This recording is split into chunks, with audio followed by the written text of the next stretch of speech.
آیت نمبر 65 ہے وَلَقَدْ عَلِمْتُمُ الَّذِينَ تَدَعُونَ مِنْكُمْ فِي السَّبْتِ فَقُلْنَا لَهُمْ كُونُوا قِرَادَةً خَاسِئِينَ۔ اس کا ترجمہ ہے اور بے شک تم ان لوگوں کو جانتے ہو جنہوں نے تم میں سے ہفتے کے دن حد سے تجاوز کیا تھا، پس ہم نے ان سے کہا تم دھتکارے ہوئے بندر بن جاؤ۔ اور آیت نمبر 66 ہے فَجَعَلْنَاهَا نَكَالًا لِمَا بَيْنَ يَدَيْهَا وَمَا خَلْفَهَا وَمَوْعِظَةً لِلْمُتَّقِينَ۔ اس کا ترجمہ ہے سو ہم نے اس واقعے کو اس زمانے کے لوگوں اور بعد کے لوگوں کے لیے عبرت بنا دیا اور پرہیزگاروں کے لیے نصیحت بنا دیا۔ اب دیکھیے کہ اس سے پہلے اسرائیلیوں کی 10 نعمتوں کا ذکر فرمایا گیا تھا، اب یہاں سے ان کی سختیوں کا ذکر شروع ہو رہا ہے جو ایک نافرمانی کی وجہ سے ان پر کی گئی، تاکہ ڈر کر اب وہ مخالفت سے باز آ جائیں، کیونکہ انسان جو ہے اس کو برائی سے بچانے کے 2 ہی ذریعے ہیں، ایک نعمت اور دوسرا عذاب۔ چونکہ رحمت الہی غضب پر غالب ہے اس لیے رحمتوں کا ذکر پہلے کیا گیا اور جو عذاب ہے اس کا ذکر بعد میں کیا گیا۔ پھر یہ بھی سمجھ لیجئے کہ بنی اسرائیل کو پچھلی آیت سے یہ شک پیدا ہو سکتا تھا کہ ساری کتاب کے انکار کرنے سے عذاب آتا ہے، جیسے کہ توریت کے انکار سے ہوا۔ اگر اس کے ایک حکم کی مخالفت کریں تو کوئی مضائقہ ہی نہیں، اور نبی آخر الزمان صلی اللہ علیہ وآلہ وسلم کی اطاعت نہ کرنا بھی توریت کے ایک ہی حکم کی مخالفت ہے، تو اس میں کوئی حرج نہیں۔ اس وہم کو دفع کرنے کے لیے یہاں پر فرمایا جا رہا ہے کہ تم کو تو معلوم ہے کہ تمہارے بزرگوں نے صرف ہفتے کے دن مچھلی کا شکار کر لیا تھا جس سے ان پر عبرتناک عذاب آ گیا، وہ بھی تو ایک ہی حکم کی مخالفت تھی۔ اب اگر تم نے نبی آخر الزمان صلی اللہ علیہ وآلہ وسلم کی اطاعت نہ کی تو عذاب آنے کا ضرور اندیشہ ہے۔ اب یہاں پر دیکھیے کہ اس واقعے سے وہ لوگ عبرت پکڑے جو کہتے ہیں کہ دل صاف چاہیے، نماز، روزہ، داڑھی، لباس پر ایمان جو ہے وہ موقوف نہیں ہے، بس دل صاف ہونا چاہیے، جبکہ ہماری صورت اور سیرت ہی کفار کسی ہوگی تو مسلمان کس چیز کا نام ہے۔ اب دیکھیے کہ اس واقعے سے وہ لوگ عبرت پکڑیں، ان کو عبرت پکڑنی چاہیے کہ جو کہتے ہیں کہ جی دل صاف ہونا چاہیے، نماز، روزہ، داڑھی، لباس، اس پر ایمان جو ہے وہ موقوف نہیں ہے۔ اب یہاں پر سوچنے اور سمجھنے کی بات یہ ہے کہ جب ہماری صورت اور سیرت ہی کفار کی سی ہوگی تو پھر مسلمان کس چیز کا نام ہے؟ جب ہم شکل و صورت سے، سیرت سے مسلمان نہیں لگ رہے، ہم یہودی، عیسائی، استغفر اللہ یا اور کوئی بھی کافروں کے ساتھ مشابہت اختیار کر رہے ہیں تو پھر ہم مسلمان ہوئے؟ کیا ہم مسلمان ہیں؟ پھر ہماری تو اپنی ایک الگ پہچان ہونی چاہیے، پتہ چلنا چاہیے کہ ہم مسلمان ہیں تو ہماری اپنی پہچان ہے۔ اب آپ دیکھیے کہ اسرائیل جو ہے اس نے صرف ایک شکار سے عذاب الہی کو دعوت دی، یعنی ان کو منع کیا گیا کہ وہ ہفتے کے دن شکار نہیں کریں گے، لیکن انہوں نے کیا تو اس کی وجہ سے عذاب الہی میں وہ گرفتار ہوئے۔ اب یہ جو 2 آیتیں ہیں، ان دونوں آیتوں میں یہودیوں پر جو عذاب نازل کیا گیا اس کا ذکر کیا جا رہا ہے۔ اللہ عز و جل اپنے انعام یاد دلا کر کچھ بنی اسرائیل کی نافرمانیاں جو ہیں ان کو بیان فرما رہا ہے۔ اللہ عز و جل فرماتا ہے کہ اے اسرائیلیوں، تمہیں ان ایلا والوں کا قصہ تو یاد ہی ہے جو تمہارے ہی بزرگ تھے کہ انہوں نے ہفتے کے دن میں ایک بد اعتدالی کر لی تھی۔ یعنی کون سی بد اعتدالی؟ کہ مچھلی کا شکار کر لیا تھا، تو ہم نے ان سب کو بندر بنا دیا۔ ان کا یہ واقعہ سارے اگلے پچھلوں کے لیے عبرت اور پرہیزگار علماء و واعظین کے لیے نصیحت کر دیا گیا۔ تم اس کو سوچ کر عبرت کیوں نہیں پکڑتے اور نبی آخر الزمان صلی اللہ علیہ وآلہ وسلم پر ایمان کیوں نہیں لاتے؟ جب مچھلی کے شکار سے عذاب آ گیا تو کیا اتنے بڑے پیغمبر کی مخالفت سے عذاب نہیں آئے گا؟ خیال رہیے کہ ایک حکم ربانی کا انکار ویسا ہی کفر ہے جیسا کہ تمام احکامات جو ہیں ان کا انکار کیا جائے۔ کفر میں تقسیم نہیں کہ کفر آدھا یا انتہائی، ہر کفر پورا کفر ہے۔ ہاں درجات کفر اور کیفیات کفر جو ہے اس میں فرق ہے کہ بعض سخت کافر، بعض ہلکے کافر، اسی بنا پر عذابوں میں بھی فرق ہے۔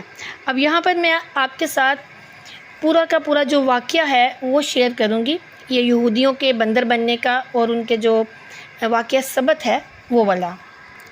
اب دیکھیے کہ جیسے کہ ہم مسلمانوں میں اسلام میں سب سے عزت والا جو دن ہے وہ جمعے کا دن ہے، تو عیسائیوں کے لیے اتوار کا دن جو تھا وہ عزت والا، اور ہندوؤں کے لیے منگل، اسی طرح یہودیوں کے لیے ہفتے کا دن محترم تھا۔ مگر فرق اتنا ہے کہ اسلام میں صرف ان لوگوں پر جن پر جمعے کی نماز فرض ہے، جمعے کی پہلی اذان سے ختم نماز تک وہ دنیاوی کاروبار کرنا حرام ہے جو نماز میں خلل انداز ہوں، یعنی کہ جو نماز میں خلل پیدا کرتے ہوں۔ عورتیں، بچے، مسافر، دیہاتی اور بیمار لوگ اس حکم سے علیحدہ ہیں، یعنی الگ ہیں، کیونکہ ان پر جمعہ فرض نہیں ہے۔ لیکن یہودیوں اور عیسائیوں کے ہاں ان سارے دنوں میں دنیاوی کاروبار حرام تھے، اور خاص کر شکار کرنا سخت جرم۔ حضرت موسیٰ علیہ السلام سے کئی برس بعد یہ واقعہ پیش آیا کہ بنی اسرائیل کی ایک جماعت بحر کلزم کے کنارے شہر ایلا میں رہتی تھی، جو مدینہ منورہ اور شام کے درمیان ہے۔ یہ لوگ مچھلی کے بہت شوقین تھے۔ اللہ عز و جل کی شان کہ ہر ہفتے کے دن اس دریا میں بے شمار مچھلیاں نمودار ہوتی تھیں۔ یا تو یہ ان کے امتحان کے لیے تھا، یا اس مچھلی کی زیارت کے لیے جس کے پیٹ میں حضرت یونس علیہ السلام رہے تھے۔ باقی دنوں میں سب غائب ہو جاتی تھیں، یعنی مچھلیاں جو ہیں باقی دنوں میں کم ہوتی تھیں اور ہفتے والے دن سب سے زیادہ ہوتی تھیں۔ ان کے منہ میں پانی بھر آیا اور سوچنے لگے کہ کسی تدبیر سے ان کا شکار کرنا چاہیے جس سے شکار بھی ہو جائے اور ہفتے کے دن کی بے حرمتی بھی نہ ہو۔ آخر ان عقل مندوں نے یہ ہیلا سوچا کہ دریا کے ارد گرد بہت سے گہرے غار کھود دیے جاتے ہیں، ہم کھود دیتے ہیں اور دریا سے اس غار تک نالیاں بنا دیتے ہیں۔ جمعے کی شام کو ان نالیوں کا منہ کھول دیں گے، پانی کے ساتھ مچھلیاں جو ہیں وہ ان گھڑوں میں آ جائیں گی، اور اتوار کے دن ان گھڑوں سے ہم جو مچھلیاں ہیں ان کو پکڑ لیتے ہیں اور کہتے ہیں کہ ہم ہفتے کو شکار نہیں کرتے۔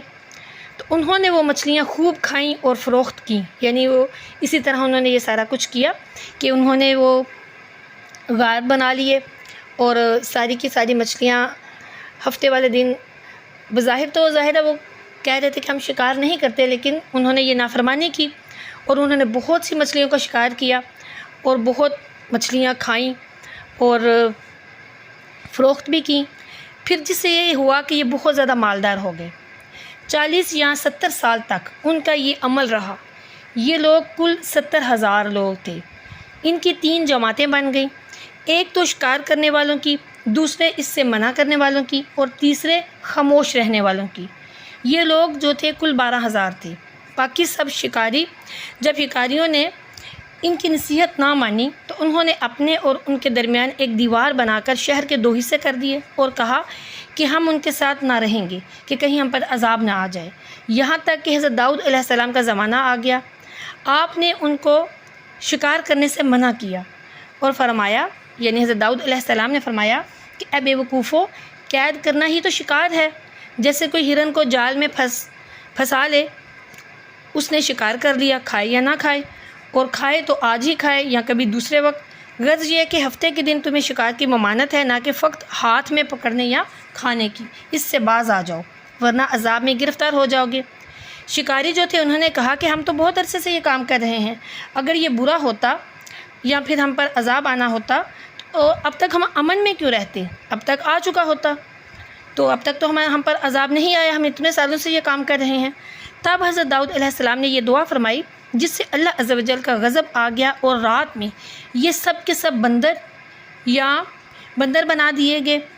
اور یہاں ایک جگہ پر یہ بھی ہے کہ جوان لوگ جو تھے ان کو بندر بنا دیا گیا، اور جو بوڑھے لوگ تھے ان کو سور بنا دیا گیا۔ ان کے عقل اور حواس تو باقی رہے مگر قوت گویائی جاتی رہی، جسموں سے سخت بدبو نکلنے لگی۔ صبح کے وقت اس محلے کے لوگوں نے دیکھا کہ نہ تو اس محلے سے کوئی آدمی آتا ہے، نہ کوئی آواز، نہ دھواں وغیرہ نکلتا ہے، تو یہ دیواروں پر چڑھ کر ان کے گھروں میں داخل ہوئے جنہوں نے دیوار کی تھی۔ وہ بندر ان کو دیکھ کر ان کی طرف دوڑے اور ان کے قدموں سے لپٹنے لگے اور ان کے کپڑے سونگھتے اور روتے تھے۔ ان لوگوں نے کہا، کیا ہم نے تمہیں شکار کرنے سے منع نہیں کیا تھا؟ تو بندر جو ہیں انہوں نے سر ہلایا اور روئے، آنسو ان کے رخساروں پر بہہ رہے تھے۔ اس حال پر ان کو 3 روز گزرے تو چوتھے روز سب کو ہلاک کر دیا گیا، کوئی بھی باقی نہ بچا اور نہ ہی ان کی نسل چلی۔ لوگوں میں یہ مشہور ہے کہ جو موجودہ بندر ہیں آج کل، جو ہمارے ادھر بندر ہیں، تو لوگوں میں مشہور ہے کہ جو موجودہ بندر ہیں یہ انہی کی اولاد میں سے ہیں۔ یہ بات بالکل غلط ہے۔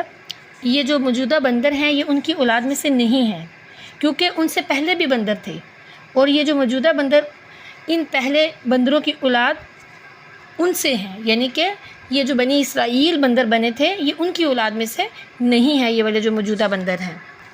کیونکہ صحیح روایت میں ہے کہ کوئی مسخ شدہ قوم 3 دن سے زیادہ نہیں جیتی، نہ کھاتی ہے نہ پیتی ہے اور نہ ہی اس کی نسل چلتی ہے۔ اسی ضمن میں تفسیر عزیزی نے ایک حدیث مبارکہ نقل کی ہے کہ ایک دن حضرت عبداللہ ابن عباس رضی اللہ تعالیٰ عنہ سورہ الاعراف میں یہ واقعہ پڑھ کر بہت رو رہے تھے۔ ان کے خاص شاگرد حضرت اکرمہ نے رونے کا سبب پوچھا تو آپ نے فرمایا کہ قرآن کریم سے یہ تو معلوم ہوا کہ شکاریوں کو عذاب اور منع کرنے والوں کو نجات حاصل ہوئی، مجھے خبر نہیں کہ خاموش رہنے والوں کا کیا حل ہوا۔ ممکن ہے کہ وہ بھی منع نہ کرنے کی وجہ سے عذاب میں مبتلا ہو گئے ہوں۔ آج بھی بہت لوگ بری باتوں سے روکنے میں سستی کرتے ہیں۔ تو حضرت اکرمہ رضی اللہ تعالیٰ نے عرض کیا کہ نہیں، بلکہ یہ بھی نجات پا گئی۔ پوچھا کہ وہ کیسے؟ تو اکرمہ رضی اللہ تعالیٰ نے عرض کیا کہ تبلیغ کے جو احکام ہیں وہ فرض کفایہ ہیں، جیسے کہ نماز جنازہ وغیرہ کہ بعض کے کرنے سے ادا ہو جاتا ہے۔ اگر سب خاموش رہتے تو سب گناہ گار ہوتے۔ جب بعض نے تبلیغ کر دی، یعنی کچھ لوگ نے تبلیغ بھی تو کی تھی نا، کچھ خاموش تھے لیکن کچھ نے تبلیغ بھی کی تھی، تو انہوں نے فرمایا کہ جب بعض نے تبلیغ کر دی تو باقی جو تھے وہ سب بری ذمہ ہو گئے۔ تو اس پر حضرت ابن عباس رضی اللہ تعالیٰ عنہ جو ہیں یہ بات سن کر بہت خوش ہوئے اور اٹھ کر انہوں نے حضرت اکرمہ رضی اللہ تعالیٰ عنہ کی پیشانی کو بوسہ دیا اور ان کو گلے سے لگایا اور اپنے پاس بٹھایا۔ اب دیکھیے کہ ان آیات سے ہمیں جو سبق حاصل ہوتے ہیں وہ یہ ہیں کہ گناہ صغیرہ ہمیشہ کرنے سے کبیرہ بن جاتا ہے، جس پر عذاب بھی آتا ہے۔ ہفتے کے دن شکار کرنا ان کے لیے گناہ صغیرہ تھا، مگر ہمیشہ کرنے سے عذاب میں مبتلا ہو گئے۔ پھر یہ کہ کسی گناہ پر عذاب نہ آنا اس کے جائز ہونے کی دلیل نہیں ہے۔ اللہ عز و جل کی پکڑ بہت مہلت سے ہوتی ہے۔ 70 سال تک یہ یہودی شکار کرتے رہے مگر عذاب نہ آیا، اور جب آیا تو تباہ و برباد کر گیا۔ اس لیے یہ نہ سوچیں کہ اگر کوئی گناہ اتنے دیر سے کر رہا ہے اور اس پر عذاب نہیں آ رہا تو اس کا یہ مطلب ہے کہ وہ صحیح ہے، یا پھر اس کا عذاب نہیں آ رہا تو عذاب نہیں آئے گا۔ ایسا نہیں ہے۔ اللہ تعالیٰ ڈھیل دیتا ہے، مہلت دیتا ہے کہ شاید یہ لوگ راہ ہدایت پر آ جائیں، اور جب نہیں آتے تو پھر اللہ کا عذاب آتا ہے۔ پھر یہ کہ دوسروں کی مصیبت سے نصیحت حاصل کرنی چاہیے اور ان کے واقعات کی خبر رکھنا بھی ضروری ہے۔ پھر یہ دیکھیے کہ بدکاروں سے دور رہنا چاہیے، ورنہ ان کے ساتھ نیکوکاروں پر بھی عذاب آ جائے گا۔ اب دیکھیے کہ نیکوکار جو ہیں وہ ان شکاریوں سے علیحدہ ہو گئے، انہوں نے اپنے آپ کو ان سے الگ کر لیا، اس لیے ان جو بھی بدکار ہوں ان سے خود کو علیحدہ کر لیں، ان سے دور ہو جائیں اور تبلیغ بھی جاری رکھیں، وہ بھی بہت ضروری ہے۔ اور یہ بات بھی یاد رکھیں کہ تبلیغ جو ہے وہ صرف عالموں پر ہی فرض نہیں ہے، بلکہ جس کو بھی جو بھی مسئلہ معلوم ہو وہ ضرور دوسروں کو بتائے، ناواقف کو ضرور بتائے، ورنہ وہ گنہگار ہوگا۔ اب دیکھیے کہ منع کرنے والے سب علماء تو نہیں تھے، مگر ان پر تبلیغ فرض ہوئی اور تبلیغ ہی کی برکت سے عذاب سے وہ بچ گئے۔ پھر یہ کہ دوسرے کے گناہ سے راضی ہونا بھی گناہ ہے، اور کفر سے راضی ہونا کفر ہے، اور بلا وجہ اس کی تردید نہ کرنا جرم ہے، جیسا کہ حضرت عبداللہ ابن عباس رضی اللہ تعالیٰ عنہ اور حضرت اکرمہ رضی اللہ تعالیٰ عنہ کی تقریر سے ثابت ہوا کہ اگر کسی گناہ کو کرتے ہوئے دیکھے تو اگر طاقت ہو تو ہاتھ سے روکے، ورنہ زبان سے منع کرے، اگر یہ بھی نہ ہو سکے تو دل سے ہی برا سمجھ لے، اور دل سے برا سمجھ کے ان لوگوں سے الگ ہو جائے۔ اور پھر یہ کہ حضور نبی کریم صلی اللہ علیہ وآلہ وسلم کے صحابہ کرام رضوان اللہ علیہم اجمعین جو ہیں وہ تمام نبیوں کے صحابہ سے اور حضور صلی اللہ علیہ وآلہ وسلم کی امت تمام امتوں سے افضل ہے، کہ اللہ عز و جل نے حضور نبی کریم صلی اللہ علیہ وآلہ وسلم کے صحابہ کا شکار سے امتحان لیا کہ ایک بار بحالت احرام شکاری جانور ان کے خیموں میں آئے، مگر ان میں سے کسی نے آنکھ اٹھا کر بھی نہیں دیکھا۔ اللہ تعالیٰ فرماتا ہے تنالہ ایدیکم سورۃ المائدہ آیت نمبر 94 میں۔ تو نیز آج بھی حضور صلی اللہ علیہ وآلہ وسلم کی امت پر بحالت احرام شکار حرام، بلکہ حرم شریف کا شکار ہمیشہ حرام، مگر اللہ تعالیٰ کے کرم سے امت مسلمہ حضور نبی کریم صلی اللہ علیہ وآلہ وسلم کی جو امت ہے اب تک مضبوطی سے اس پر کاربند ہے، حتیٰ کہ حرم کے کبوتر حاجیوں کے پاس آتے جاتے ہیں، بلکہ ان کے سر اور بازو پر بھی بیٹھ جاتے ہیں، مگر انہیں کوئی بھی نہیں چھیڑتا۔ تو یہ اللہ کا فضل اور اس کا کرم ہے۔ ان آیات کی تفسیر میں صوفیہ کرام نے بہت خوبصورت تفسیر بیان کی ہے، اور بہت خوبصورت انداز سے انہوں نے یہ بتایا ہے کہ جو امت مسلمہ ہے اس پر اگر عذاب آتا ہے تو وہ کیا ہے اور کیسے ہے، ہم سب کو اس سے عبرت حاصل کرنی ہے۔ صوفیہ کرام فرماتے ہیں کہ جو کوئی احسان کی قدر نہیں کرتا اور منعم کی نعمت کا کفران کرتا ہے، وہ اسی طرح بلا خسران میں مبتلا ہوتا ہے اور عزت وصال سے نکال کر ذلت ہجران میں ڈال دیا جاتا ہے۔ گزشتہ امتوں کا عذاب جو تھا وہ جسمانی تھا اور ان کی جو شکلیں تھیں وہ مسخ ہو جاتی تھی، لیکن اس امت کا جو عذاب ہے وہ روحانی اور نفسانی خسف و مسخ ہے، یعنی کہ پہلے جو امتیں تھیں ان کے جسم بدلتے تھے، اور اب جو ہیں امت مسلمہ ہے اس کے دل بدلتے ہیں، کہ یہ سے زیادہ سخت ہے۔ جو شکل میں خنزیر بن گیا وہ پلیدی کھاتا ہے، اور قلباً خنزیر حرام کھاتا ہے۔ قلب کے مسخ ہونے کی 3 نشانیاں ہیں، یعنی کہ پہلے شکل و صورت جو تھی وہ مسخ ہوتی تھی، اب یہ ہے کہ دل جو ہیں وہ مسخ ہوتے ہیں۔ تو دل کے مسخ ہونے کی 3 نشانیاں ہیں، اور وہ کون سی ہیں؟ وہ یہ ہے کہ اطاعت میں لذت نہ پانا، معصیت سے خوف نہ کرنا، کسی کی موت سے عبرت نہ کرنا۔ یعنی کہ اطاعت میں لذت نہ پانا سے کیا مراد ہے؟ اس سے مراد یہ ہے کہ جب ہم اللہ کی اطاعت کریں، اس کی فرما برداری کریں تو ہمیں کچھ لذت ہی حاصل نہ ہو، اور معصیت سے خوف نہ کرنا یعنی کہ ہم گناہ کرتے ہوئے ڈرے ہی نہ، جھجکے ہی نہ، جو کہ آج کل سب کچھ ہو رہا ہے، بلا جھجک ہم ہر گناہ کیے جائیں اور کسی کی موت سے عبرت نہ حاصل کریں۔ یعنی کہ کوئی بھی اگر ہمارے سامنے مرتا ہے، ہم 2 منٹ کے لیے بیٹھے اور اٹھ کے آ گئے اور اپنی موت کو ہم نے یاد ہی نہیں کیا کہ ایک دن ہم نے بھی مرنا ہے۔ اب اگر ہم یہ باتیں سوچیں ان تینوں کے بارے میں، یہ تینوں پوائنٹ اگر ہم نوٹ کریں تو ہم دیکھیں گے کہ یہ تینوں باتیں آج ہمارے معاشرے میں کس قدر زیادہ پائی جا رہی ہیں۔ تو اس کا مطلب کیا ہے؟ اگر ہم سوچنے والے ہیں، سمجھنے والے ہیں، اگر تھوڑی سی بھی عقل ہے، لاجک یوز کریں ہم، تو ہمیں خود ہی سمجھ آ جائے گی کہ اس وقت ہم بھی عذاب میں مبتلا ہیں، ہم پر بھی عذاب ہی نازل ہو رہا ہے، کیونکہ ہمارے دل جو ہیں وہ بدل چکے ہیں، کیونکہ ہمیں نہ تو اطاعت میں لذت ہے، نہ گناہوں سے خوف ہے، اور نہ ہی کسی کی موت سے ہمیں عبرت مل رہی ہے۔ اللہ تعالی ہمارے دلوں کو اب ہدایت اور ایمان پر استقامت عطا فرمائے، اور ہمارے دلوں کی جو مسخ شدہ حالت ہے اس کو بدل دے، معاف فرما دے، آمین۔